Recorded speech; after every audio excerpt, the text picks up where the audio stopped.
In today's briefing, I will begin by summarizing and giving context to the Prime Minister's recent engagements, and also there are other briefing points that we can explore.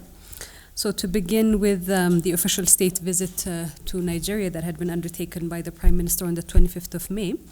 As you know, Ethiopia and Nigeria have had long-standing relations since both countries opened their embassies in their respective capitals in the 1960s. Since then, there has been several official visits that have been undertaken by both countries. And after the Prime Minister took office, President Buhari had also held an official state visit to Ethiopia. So during the stay in Abuja, the two leaders discussed bilateral, regional, and international issues of mutual concern. And currently, Nigeria and Ethiopia are both working on several areas of bilateral cooperation, which you already may know, particularly in the areas of defense, aviation, science and technology, industry, trade and investment, and a plethora of other areas. Hence, part of their discussions entailed an agreement to enhance the cooperation in these fields, as well as the others that have not been stated. Also, the third Ethio-Nigeria Joint Ministerial Commission meeting will be held within the second week of June this year, where several memorandum of understandings are expected to be signed, particularly on these areas of cooperation and others. To this end, the two leaders also reiterated their readiness to make the upcoming Joint Ministerial Commission a success. And with these points, it's also important to underscore the domestic disinformation that has been circulating the past week on the intent of the state visit to Nigeria. Following the state visit to Nigeria, the Prime Minister, accompanied with his ministerial delegation, headed to Equatorial Guinea, as you all know as well, to attend the African Union's Extraordinary Humanitarian Summit in Malabo. And considering the environmental and human-induced challenges that the continent, in particular the Horn region, is experiencing, the participation in this summit aimed to highlight the need for concerted effort in addressing humanitarian needs, not only domestically, but also regionally and continent-wide. So to this end, the Prime Minister, in his remarks at the summit, emphasized Ethiopia's commendation for the establishment of the African Union Humanitarian Agency, underscoring the need to be guided by the principles of Pan-Africanism and African shared values in the constitution or the makeup of the agency. He also briefed the summit on actions that Ethiopia has been in particular undertaking to address the vast humanitarian needs brought onto the country by natural disasters as well as conflict. Following the conclusion of participation at the summit, as you all know, there was a visit to the Republic of Kenya. This last leg of the trip included a short stay in Nairobi, where the Prime Minister conferred with the Kenyan President on regional as well as bilateral issues of mutual concern. Towards the end of last week, we know that the Prime Minister had also participated in the Stockholm Plus 50 engagement, and virtually the Prime Minister relayed a message during the United Nations Stockholm Plus 50 meeting. It's to be recalled that in May of last year, the United Nations General Assembly had adopted a resolution to bring the global environmental community together in Stockholm ahead of the World Environmental Day, which was yesterday. And in this participation, which the Prime Minister conveyed a message through video, he highlighted the efforts that Ethiopia has been undertaking in the past 3 years in doing its share for building a healthy environment by planting around 18 billion seedlings as part of the Green Legacy Initiative. So, as we all know, a lot of developing countries, particularly Ethiopia, are also afflicted by climate change, which they don't necessarily contribute much towards, yet the initiatives that are being undertaken and progressing on the Ethiopian side is to circumvent and taking on adaptive and mitigation measures beyond our contribution to climate change. Yesterday, on June 5th, we marked the National Police Day organized by Ethiopian Federal Police, where the Prime Minister was also in attendance to honor the sacrifice of members of the Federal Police that had participated in the National Rule of Law campaign in the northern part of the country. You would note in his remarks that he highlighted the lengths to which the country and the government is going to build a well-structured, a well-equipped security sector institutions that are professionally led in service of the nation. So yesterday's parade is a partial demonstration of security sector reforms that have been taking place over the last 2 years, and that have been obviously accelerated, particularly following the confrontation in the north. So reforming the security process or the security sector process is a process in of itself, and it need not be construed as complete package, but this is a promise that had been made when the Prime Minister came into the premiership to ensure that there's an overhaul and reformation that's being undertaken within the security sector. And yesterday's key point to be articulated in that sense is to what extent the federal police is also reforming itself and equipping itself to cater to the challenges and the needs that the country is faced with.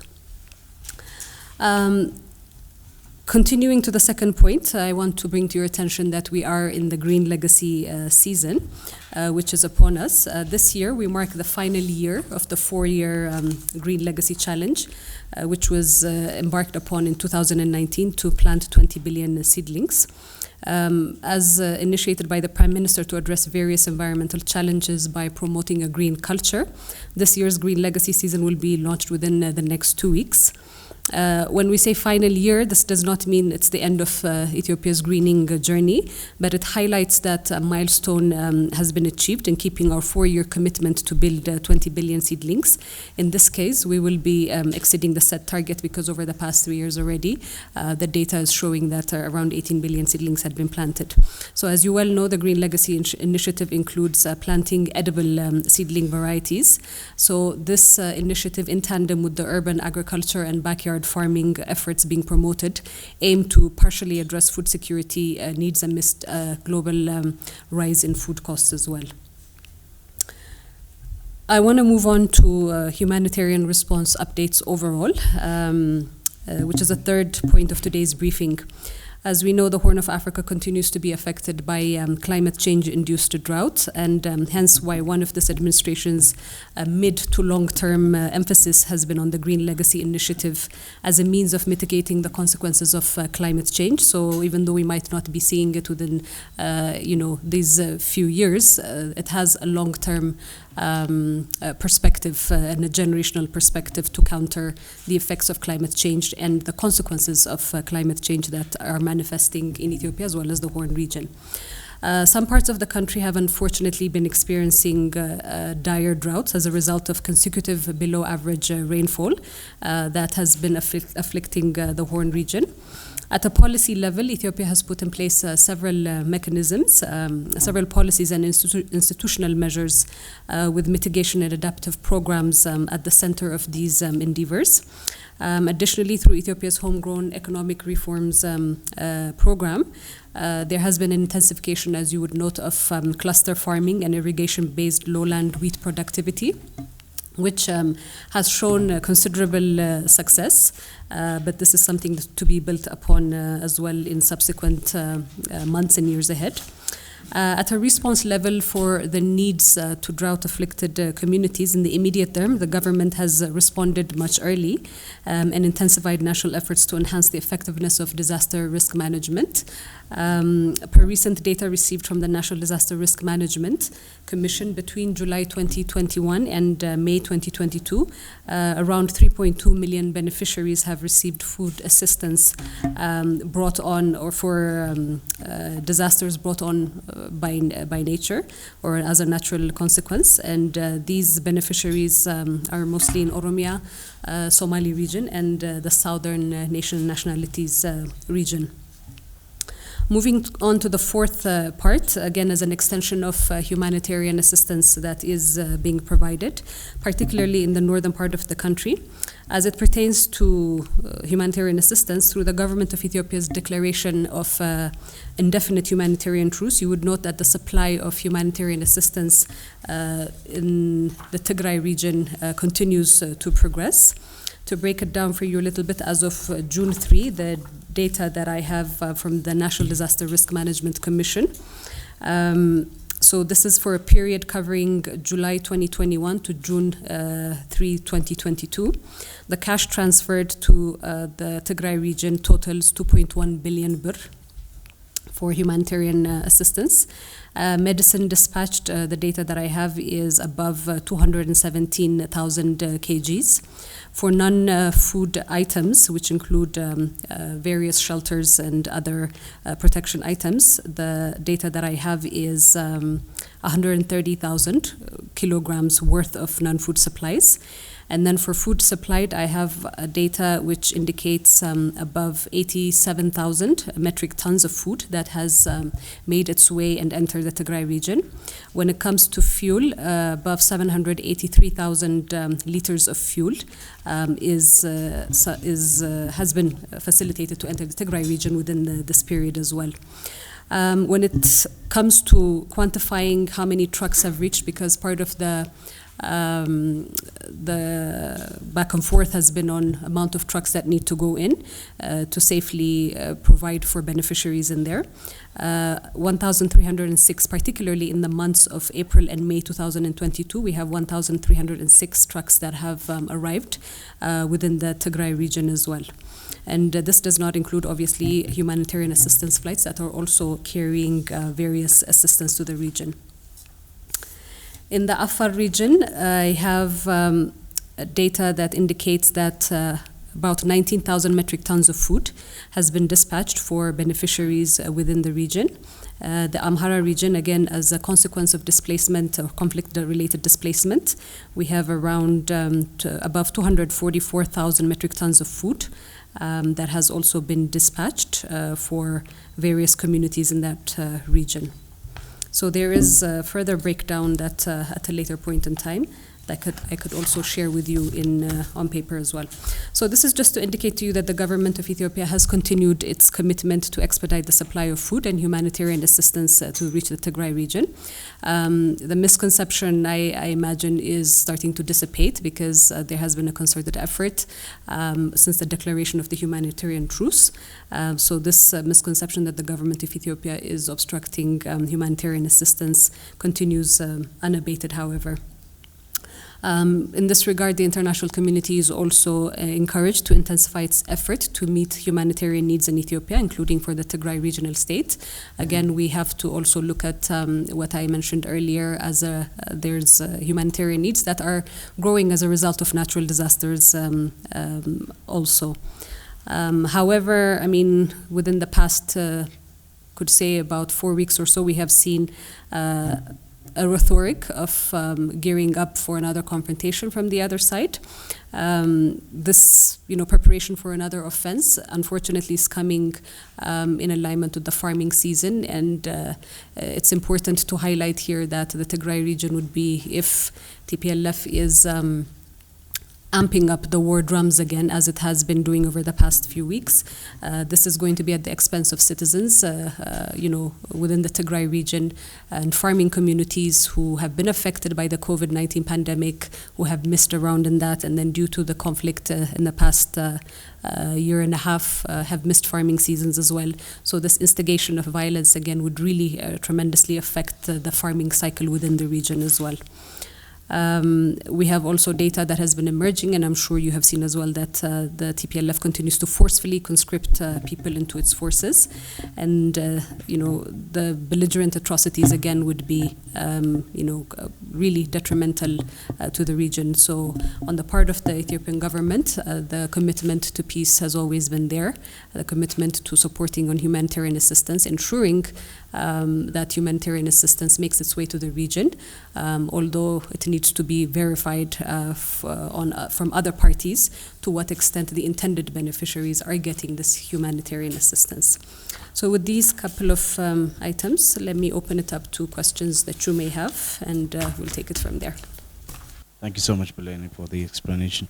2 questions on the issue in the north.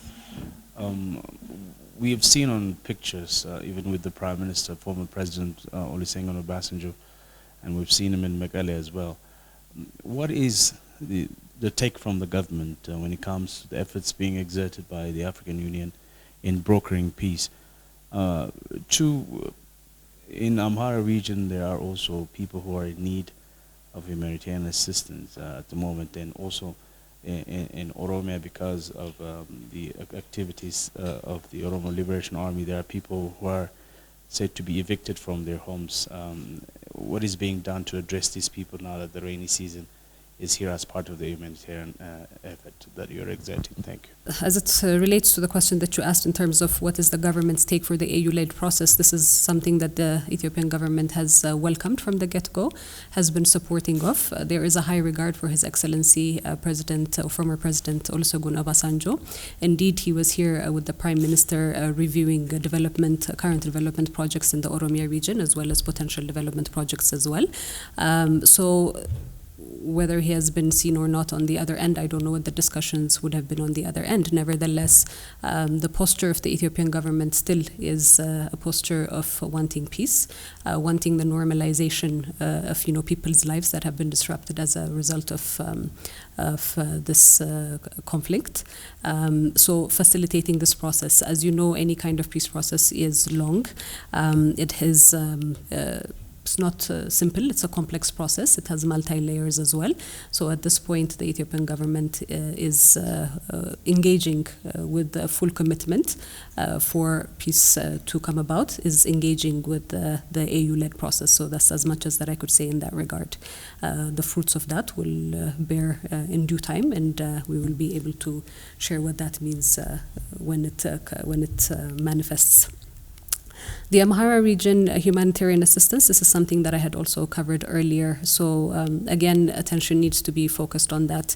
We have, over the past months, even in briefings with you, we have been highlighting that it's important to ensure that the attention for humanitarian assistance is not taken off from people whose lives have been uprooted as a part of TPLF's belligerence in the Amhara and Afar regions. The Ethiopian government and partners are engaged in delivering humanitarian assistance to conflict-affected communities. I've just given you a brief summary of the amount of food supplies and non-food supplies that have gone into the region, but detailed after the briefing, we'll be happy to provide you with the detailed numbers on that. Nevertheless, overall, when we're looking at the humanitarian assistance, there still needs to be an increase from partners. We understand that there's other parts of the country, other parts of the world and other parts of the region that are also in dire need of humanitarian assistance brought by natural disasters, as earlier explained. But nevertheless, these regions, as part of the government is concerned, there are efforts to ensure that assistance reaches there. But again, this is also a call out to international partners to also increase the level of support for these regions, as well as the other regions that are affected as well. The TPLF and the Eritrean government are blaming one another of provoking war these days. So what is the Ethiopian government's take right now in this regard?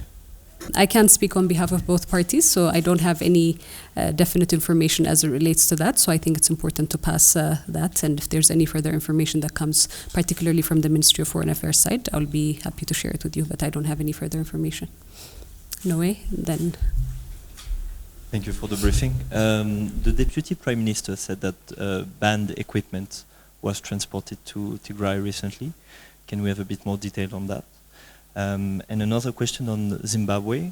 Recently, the Ministry of Foreign Affairs declared that they were ready to extradite Mengistu Haile Mariam. Did the Ethiopian government made any requests in that sense? Okay. On banned equipment, Noé, this is, I think, an outcome of the Deputy Prime Minister's recent visit to the Afar region. So I would defer to the Ministry of Foreign Affairs to give you more details on that. Again, for your second question as well, I defer to the Ministry of Foreign Affairs because this is a matter under their purview. Bilene, thanks for the briefing. Just two short questions. One, on the issue of the humanitarian assistance going into the Tigray region. Has the government opened up the access enough? Because I believe the government is still getting accusations that it has not opened up enough for more to go into the Tigray region. What's the status of the government on that? terms of access. Then secondly, the Ethiopia Human Rights Commission has raised concern about arrest of journalists, especially local journalists, saying that probably those who have been arrested should be brought to court. There's a delay in that. I don't know. Does that kind of dent the Prime Minister's image that already came out as a government that allows freedom of speech? Thanks. Okay, thank you, Coletta. I mean, I don't think I have anything more to add on part of the humanitarian assistance because I did already share the kind of the perspective that is out there versus what is being done on the part of the government.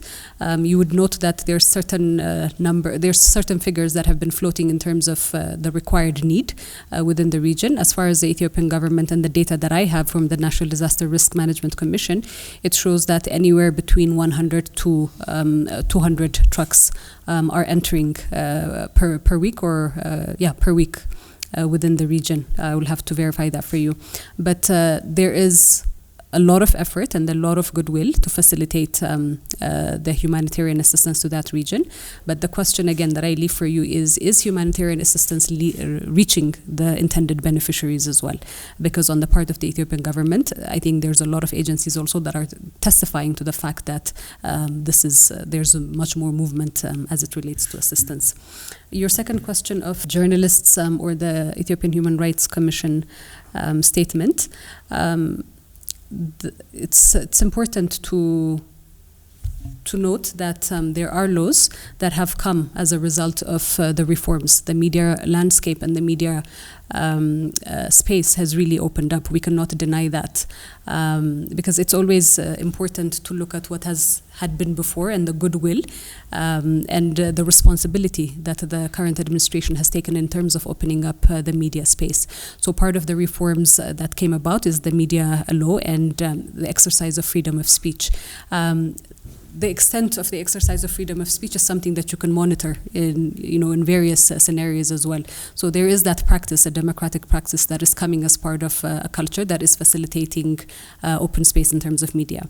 At the same time, we're also particularly experiencing a time where there's polarization along ethnic lines and along religious lines as well.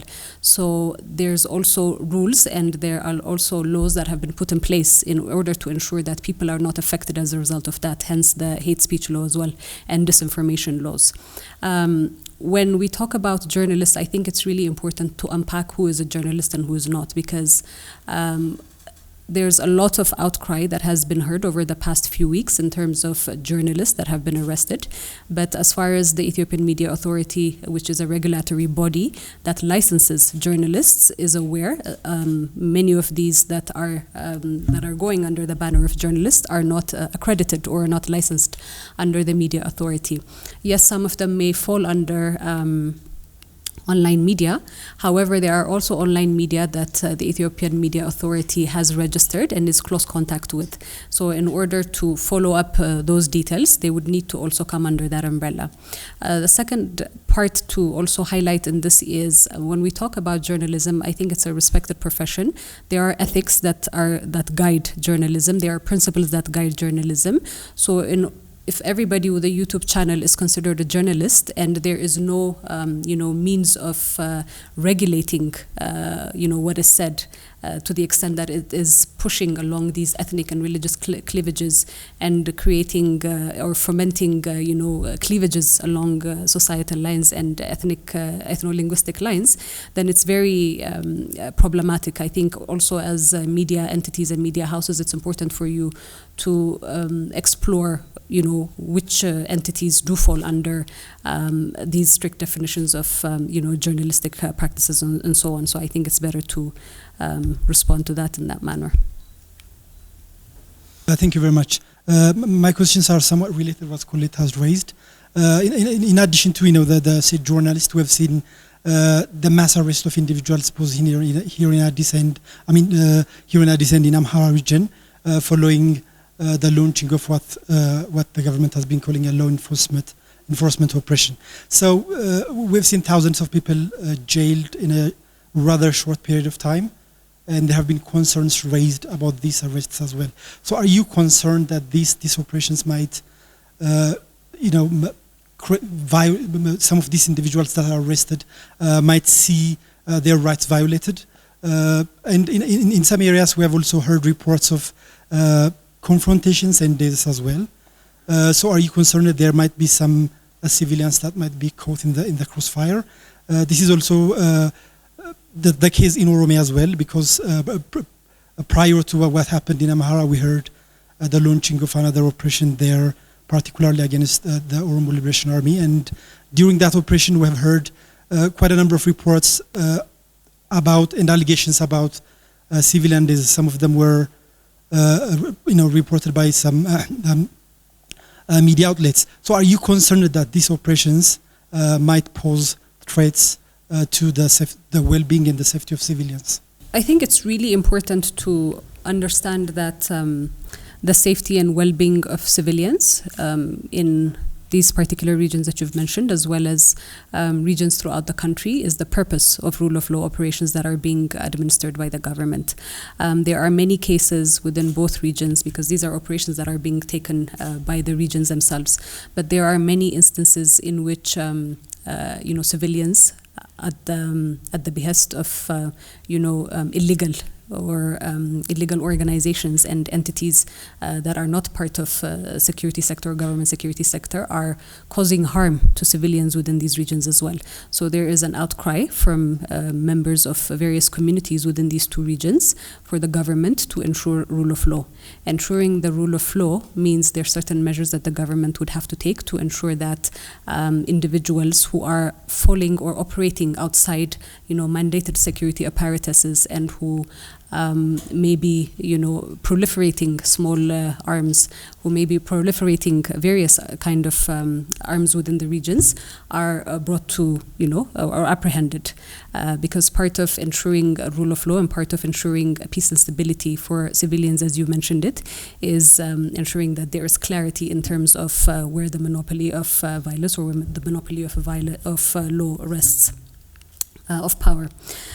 So these events that have been undertaken, or these individuals that you say that have been apprehended, are those that have been operating outside the legal lines. They have been bringing a lot of destruction to communities. They have been using, because we have to understand that particularly in the Amhara region, it is a post-war region in a way, because it has been challenged by TPLF's aggression and incursions. There has been a build-up of arms as well, illegal arms that has been also a conduit for a lot of illegal arms. So there are certain bodies that are not acknowledged by the regional government that are operating outside of these confines. So these operations are made to ensure that they are also falling into line. And from the information and the data that I have, disarmament has been underway, and in fact over the past 4 weeks the region has also been indicating that it has been successful in bringing a certain sense of control to those outliers.